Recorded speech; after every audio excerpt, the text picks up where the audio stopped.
Question and answer 95. Do we need to continuously recite little houses? Question, Dear Masterlu, I'm a beginner. Once we start reciting little houses, do we need to continuously recite them? Could you please advise us? Thank you. Answer. The little house is an important Buddhist method that the greatly merciful and greatly compassionate Guanyinpusa bestows upon us in this age of Dharma decline.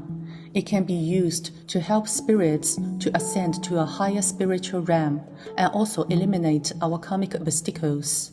As we are in the circle of rebirth within the 6 realms of existence, we have countless karmic obstacles, and they follow us everywhere like a shadow, even after many circles of death and rebirth, and we have thus been reborn into many different bodies with different identities. We still carry negative karma from our previous lives and must receive our retribution in this life. This is why some fortune tellers are unable to predict our fate with great accuracy. These karmic debts that we own from our previous lives need to be repaid in this life.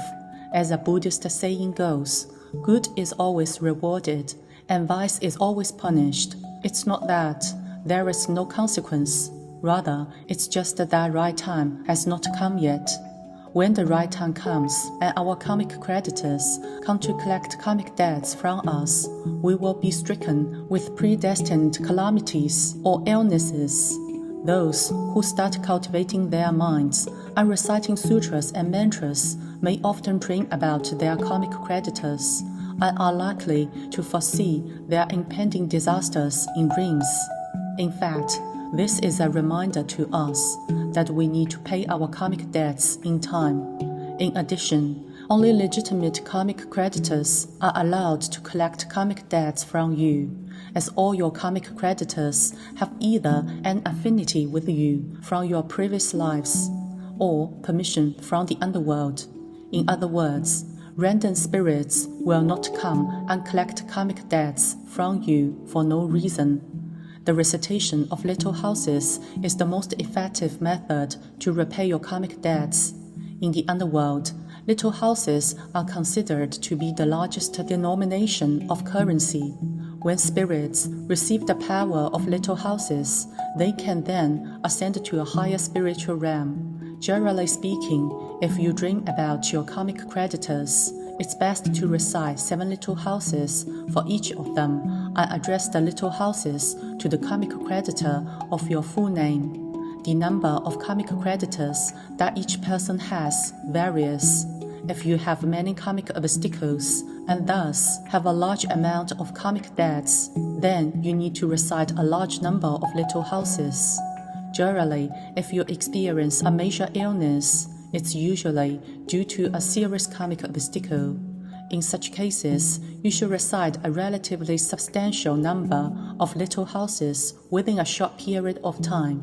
If you have fewer karmic obstacles and you own a small amount of karmic debts, then you don't need to recite as many little houses within a short period of time.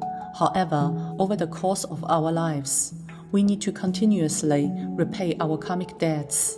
Reciting little houses not only helps you save yourself and changes your destiny, but also helps your deceased family members ascend to a higher spiritual realm. When you perform recitations for others to help them resolve problems and prevent disasters, you also accumulate merits and virtues. Merits and virtues can be used to eliminate karmic obstacles. People with a lot of merits and virtues can turn misfortune into a blessing and stay safe during this age of Dharma decline, which is fraught with nature and man-made disasters.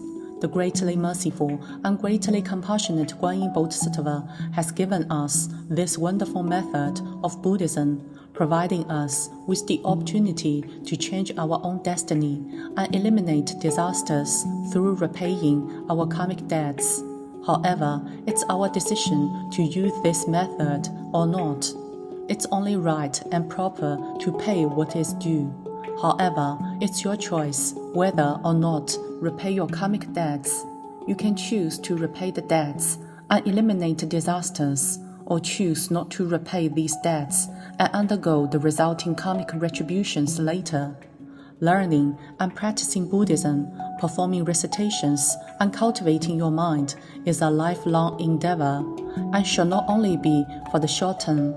If you practice Buddhism only to resolve a specific problem, you will still be helpless when another one arises. In other words, you still have no control over your own life.